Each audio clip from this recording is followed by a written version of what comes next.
tempers flare at Circuit of the Americas. NASCAR's first road course race of the season is in the books.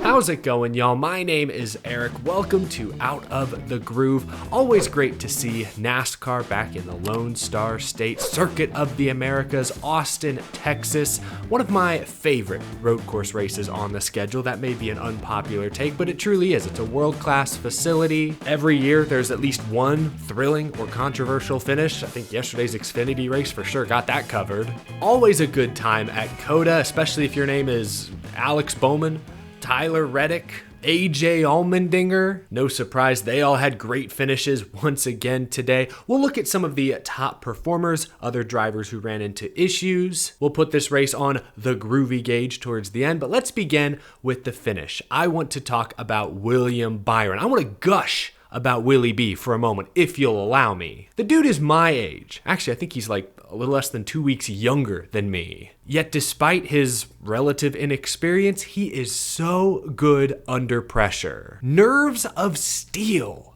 Circuit of the Americas has 20 turns. That's 20 opportunities every single lap to make a mistake. A race-changing mistake. It doesn't take much. With how many shortcutting the corner penalties we saw this weekend, it can literally be a few inches. You put one wheel out of place one time on any given lap, your race is potentially over. But William Byron, with Christopher Bell and his fresher tires bearing down on him, never made one of those race-altering mistakes. Grace under pressure, again, nerves of steel. In my opinion, this was one of the most impressive weekends we have seen from William Byron in his young Cup Series career. And not even that young at this point. His rookie season was 2018. This is year 7. 7th season, full-time for William Byron. But still, one of the best performances we've ever seen from him. Started on pole, led a bunch of laps, was there at the end, held off Christopher Bell in those fast Joe Gibbs Racing Toyotas. He becomes the first Cup Series driver to win 2 points-paying races this season. And I know I'm giving William Byron a ton of credit. The whole team deserves credit. Of course, Rudy Fugle, fantastic crew chief. The pit crew, they were the fastest on and off pit road there at the end. The money stop we saw at the end, 1 second slower on pit road, might have made the difference in this race. It is Hendrick Motorsports versus Joe Gibbs Racing to start this season, and that storyline continued today. I want to talk about the second place finisher Christopher Bell next. When he came off pit road with 19 laps to go, he was nearly 15 seconds behind William Byron. I questioned the pit strategy because before that cycle of stops, Bell was like 7-8 seconds behind William Byron, but maybe his tires being a few laps fresher made all the difference and allowed him to charge through the field at the end. Christopher Bell with a very impressive drive, got by Chastain, got by Reddick, got by Alex Bowman, had to battle his teammate Ty Gibbs for maybe a bit longer than he would have liked, but he got by Ty Gibbs, and he got within 1 second of William Byron. One more lap, I think things would have been very, very interesting up front. Christopher Bell's day was not all smooth and perfect, however. He did win a stage 1. I think that was a good strategy call, getting those stage points early, locking that in, a playoff point. But Bell got into both Kyles today. He spun out Kyle Larson early on in this race. Clint Boyer and the Fox booth were pretty quick to put this on Larson, saying, oh, well, he obviously missed the apex of the corner. Maybe he came down across Bell's nose. That's certainly possible. The replay makes it difficult to judge who exactly was at fault. At the time, Bell was on much older tires than Kyle Larson, so you wouldn't think he'd be trying to make an aggressive pass. Perhaps on those old tires, he just misjudged things, didn't have as much grip as he thought he would. I know Kyle Larson and Christopher Bell do have somewhat of a history. Whatever the case, it was a real tough break for Kyle Larson. And look at that replay one more time. Take note of who's just behind Christopher Bell, who had a front row seat for this incident. That's right, that is the 8 car of Kyle Busch. Much later in this race, Bell, now on fresher tires, more equal tires to those around him, charging through the top 10, gets behind the 8. Kyle Busch letting guys go by for position, taking a wide arc into the corner, starts to cut down. Bell has filled that gap. Ooh, more contact. Now Kyle Busch is around. Kyle Busch was very angry with Christopher Bell. He rebounded to finish 11th, I think, pretty respectable. But after the race, he got out, went straight to the 20 car, and confronted Christopher Bell on pit road. Gosh, look at Christopher Bell's eyes. I know we joke about him having kind of a baby face. His expression in this clip is not doing himself any favors. It looks like, you know when you're a kid, maybe you're at a friend's house or something, you guys did something wrong, and like your friend's mom yelled at you. Like, whoa, who is this stranger yelling at me in my face? That's kind of the look Christopher Bell has right there. He used to drive for Kyle Busch. They obviously used to be teammates for several years, but he didn't seem to want any part of that confrontation.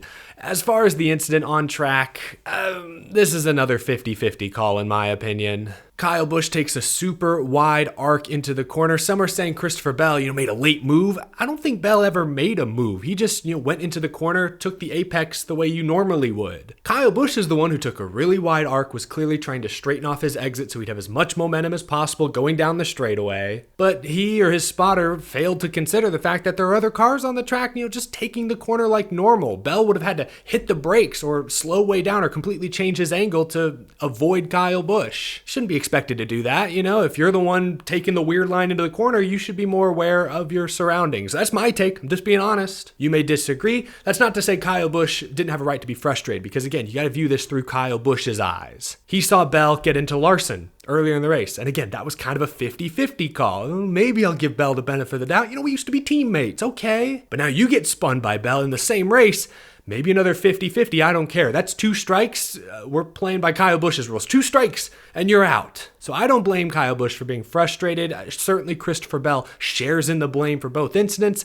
I don't think they were both all on him though. That's all I'm saying. Still, Kyle Busch rebounded to finish. I think I said 11th or I meant 9th. Let's go and look at the top finishers real quick. Yes, 9th place for Kyle Busch. Obviously William Byron gets the win. Huge for him considering the past few weeks since his Daytona 500 victory, things haven't been smooth for that 24 team. I think I pointed it out last week. Since Daytona, William Byron had only led like 15 laps the past 4 weeks, which is kind of low by their current standards. They obviously added to that total today. Ty Gibbs finishes 3rd, so close to his first career win. It's coming soon. With how consistently fast Joe Gibbs Racing has been this year, it's going to happen. Just brace yourselves. Attaboy Alex Bowman. He just loves this place. In the next gen era, Alex Bowman's COTA finishes are 2nd, 3rd, and 4th. He's an okay road racer everywhere else, but something about Austin, Texas just vibes with Alex Bowman. A strong top 5 for him. Good day for Hendrick Motorsports. Larson probably would have been in the mix for a top 5 if not for that contact with Christopher Bell. And Chase Elliott. If he hadn't cut the course there in the S's or spun out there towards the end,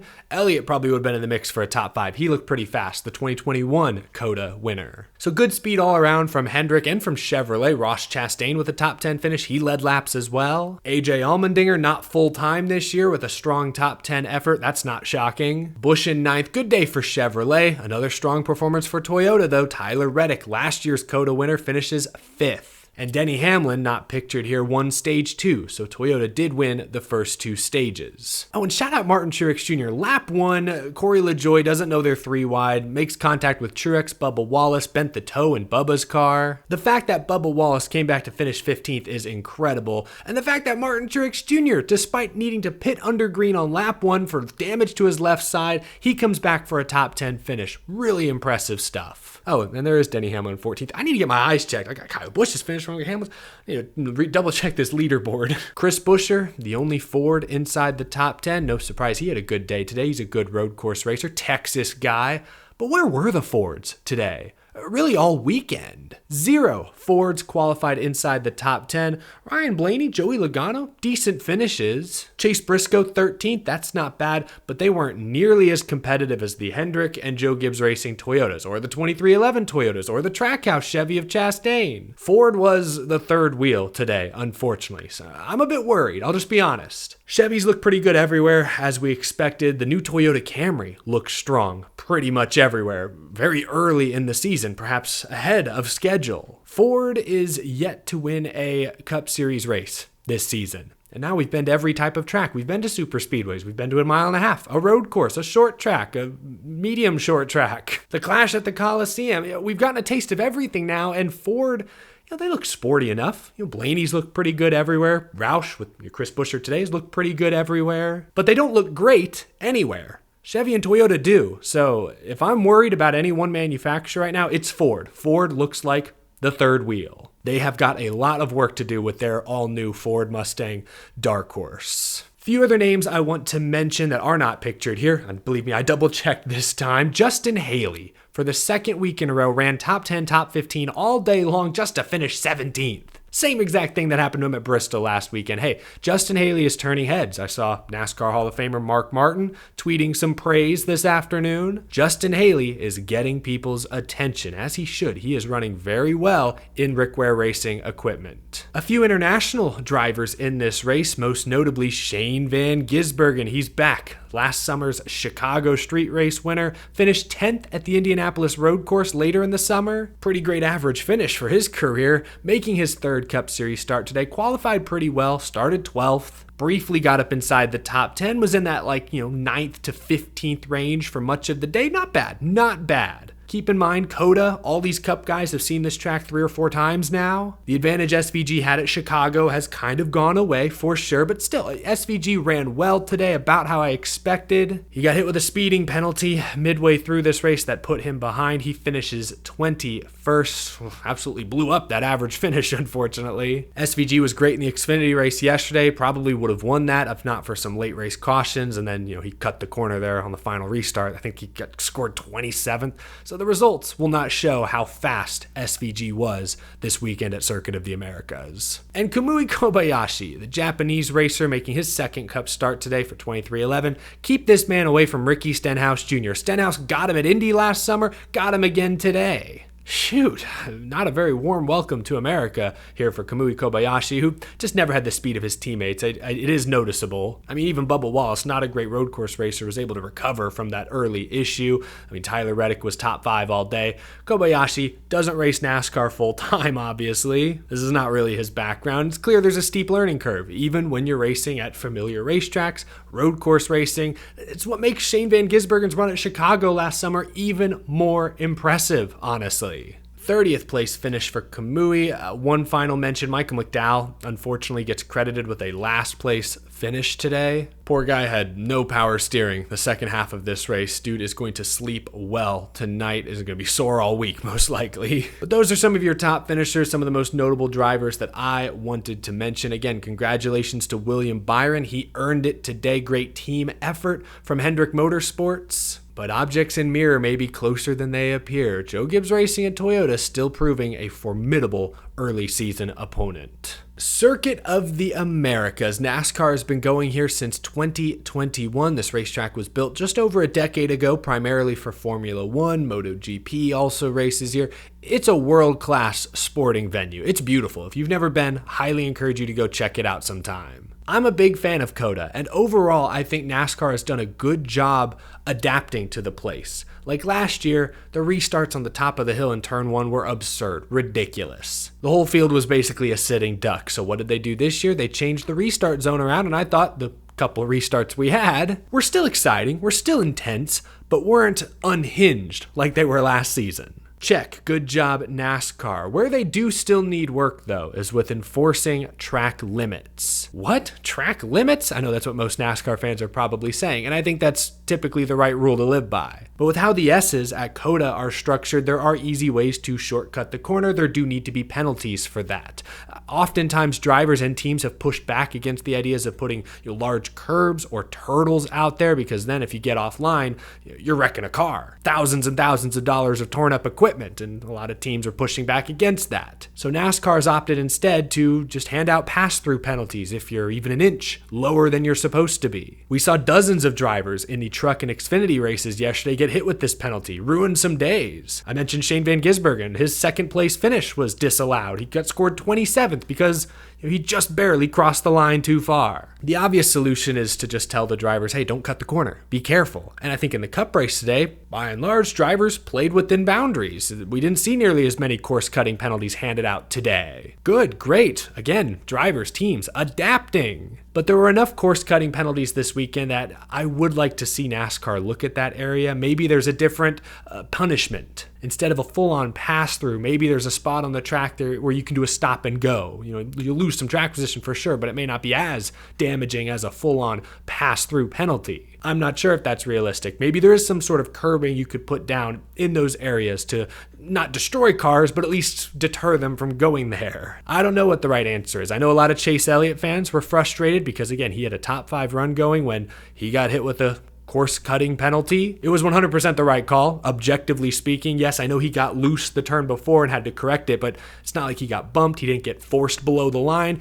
He went there on his own accord because he made a mistake. It stinks. It sucks. Again, the penalty may be too harsh, should be looked at going forward, but in this moment today, it was the right call. I'm sorry, Chase Elliott fans. I only bring this up because, turn 1 was a sticking point, was an issue last year. We fixed it. This year, the course-cutting penalties in the S's, kind of a sticking point. Assuming NASCAR goes back to COTA next year, which I see no reason why they shouldn't, that's an area I would like to see tweaked or examined between now and then. Yes, I do think NASCAR should keep going to Circuit of the Americas. Austin, Texas is a growing market. COTA is a, again, world-class racing venue. And I thought today's race was pretty good. Let's put it on the Groovy Gauge. The Groovy Gauge is powered by electric e-bikes. The weather is warming up. Head to electricebikes.com, shop their entire supply. I've been getting some use out of my Electric XP 3.0 in recent weeks now that the weather is warming up. Appreciate Electric e-bikes powering the Groovy Gauge segment all year long. Today's race was decent. Would have liked a slightly closer finish, though Christopher Bell put on a show in the final 15 laps. I can't believe he got as close to William Byron as he did. Even Ty Gibbs, I think for a few laps there, seemed to have something for the 24. Certainly would have preferred a closer finish, completely understandable, but at least the most deserving drivers and teams, for the most part, finished top 5. Byron was fast all day, wins the race. Well deserved. Bell mounted that charge, played variable strategy, works out, finishes second. Ty Gibbs was great all day. Bowman, real strong at COTA. We know that. Tyler Reddick, 5th. Chastain. Drivers who led laps were up front all day, got the finishes, by and large, that they deserved. I like that. Too many fluky restarts at the end, like we saw in the Xfinity race, for example. It's fun. It's crazy. It's, like stuffing your face with dessert. But when it's all said and done, you don't feel so good. Like at the end of yesterday's Xfinity Series race, Shane Van Gisbergen shouldn't have finished 27th. Allmendinger was 10th. Austin Hill almost won that race. There's a fine line between chaos for chaos's sake and actually good, hard racing where the deserving teams and drivers come out ahead. You want to see a good balance. I thought today's race was solid. It was a quick race. I think green flag to checkered flag, it was like 2 hours and 46 minutes, which by NASCAR standards, that's like the blink of an eye. Good race, not a great race. I will go 65% on the Groovy Gauge. Not an all-timer by any means, but a solid enough race. What a difference a week makes. I was talking about this on Twitter today, but the NASCAR schedule is so diverse. The style of racing is so versatile. 1 week ago, these same cars, more or less, were racing around a half-mile bull ring in Tennessee, wearing out tires every 5 minutes. Fast forward 1 week, and you're on a 3.5-mile road course with minimal tire wear. Completely different pitch strategy, completely different players for the most part up front. NASCAR keeps you guessing. Say what you will. These days, I think NASCAR does a good job, especially compared to other motorsports, of keeping things fresh. I enjoyed today's race, not an all-timer by any means, but a solid 65% on the Groovy Gauge. I think that's fair. Let me know if you agree down in the comment section below. Covered a lot of ground today. Let me know what you thought of today's race at Circuit of the Americas. How'd your favorite driver do? I'm excited to update my weekly power rankings in the morning. First road course of the season, might see a few new names, crack my top 10, some ebbs and flows within. I can't wait. Stay tuned for that video tomorrow. Leave a like on this video if you enjoyed. Subscribe if you're new to the channel. We talk NASCAR every day, every week, all season long, and a huge thank you to my very generous Patreon supporters. To all my Texas fans out there, I'm sorry I could not make it to Circuit of the Americas this weekend. I will be at Texas Motor Speedway in a couple of weeks, so hope to see some of y'all there. Enjoy the rest of your weekend, folks. I will see you again very, very soon. Take it easy, y'all.